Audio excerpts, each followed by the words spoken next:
Okay, in this video we'll take a look at how we actually put the products into each of the individual tabs. Again, we're going to do this when the form loads, so first thing to do is to go to view code, and we're going to make our own little method here just to do that. So I'm going to make private void, and we're going to say add products to tabbed panel. So we'll try and give them meaningful names. So what will happen here is, hopefully, we're going to look at each of the panels that we've created, or each of the tabs here, and then we're going to fill each with the various different products. So there's various steps to this, so we're going to just break it down into chunks to start off with. Just like we did before, I'm going to start off with a for each, and what I'm going to do here is this time I'm going to look at each of the tabs that have been created. So the tabs are all tab pages, so for each tabbed page TP, okay, in tab control 1, which is the main bit we've just put on the form, dot, and again we know we can look at each of the pages because we've got the tab pages collection at the bottom there, so we're going to look through each of the tab pages one at a time. Now as we're looking through them, for each tab page we're going to fill them with the individual products. Now we're going to need to do another object query here to be able to do that, so we'll take a look at and just refresh on how we do that now.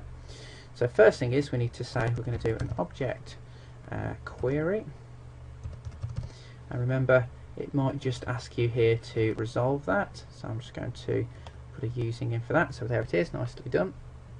And we need to specify what we're looking for, so this time we're actually looking for the products. That's what we're hoping to get back.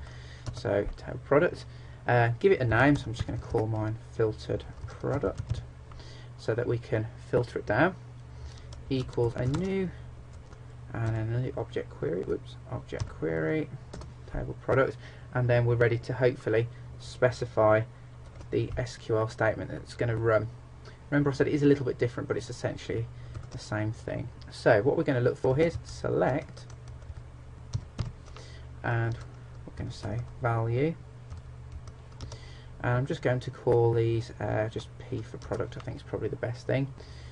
From, and I want it to come from my TBL product table, products rather, isn't it, as P for product, where, well, I won't put the where in just yet, we'll just get all of the products and we'll just populate the list so you can see what happens. So we'll just get everything for the time being. Put that in. Oh, we need to pass it in the context, so our coffee shop entity.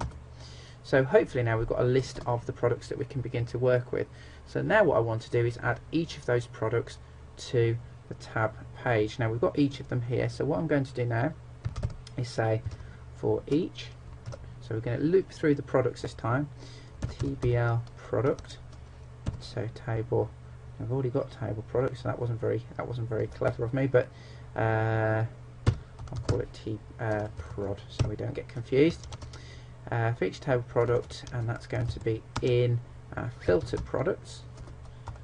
Okay, so we're going to get from the filtered products each of the individual products, and then what we're just going to do in this instance, we're just going to add a new button for each of these products. So what I'm going to do here is I'm just going to create a new button, so button B equals new button, and I'm just going to set the text of that button, so b.text is going to equal the current product dot text dot description, sorry.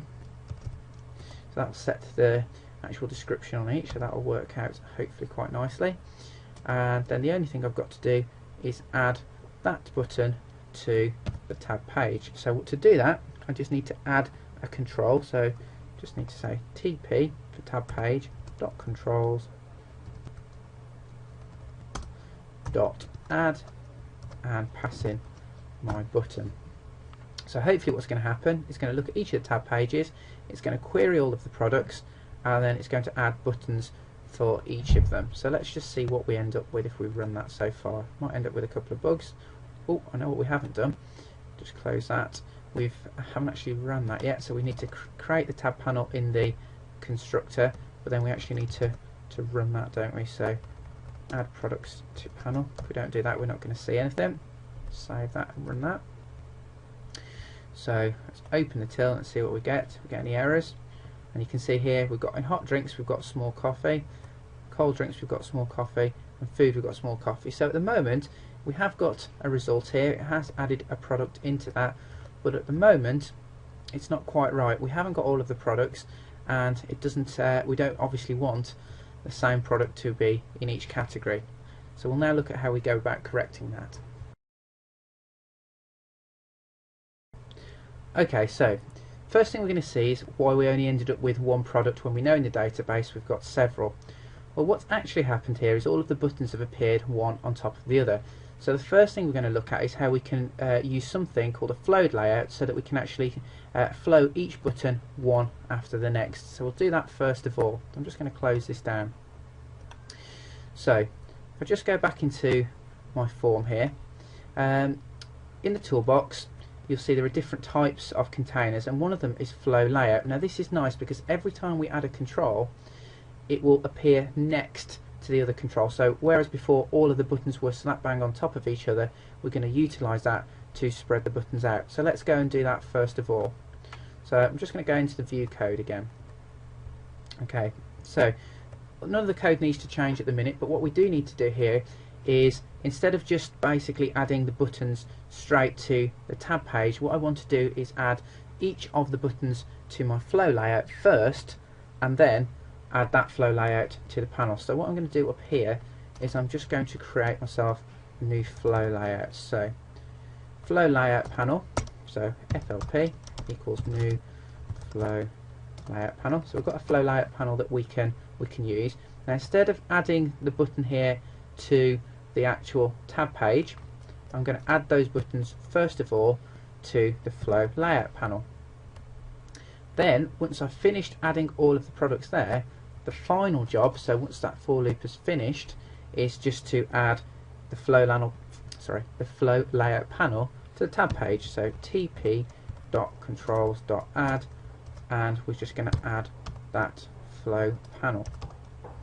So now hopefully if we run this, let's have a look at what we get.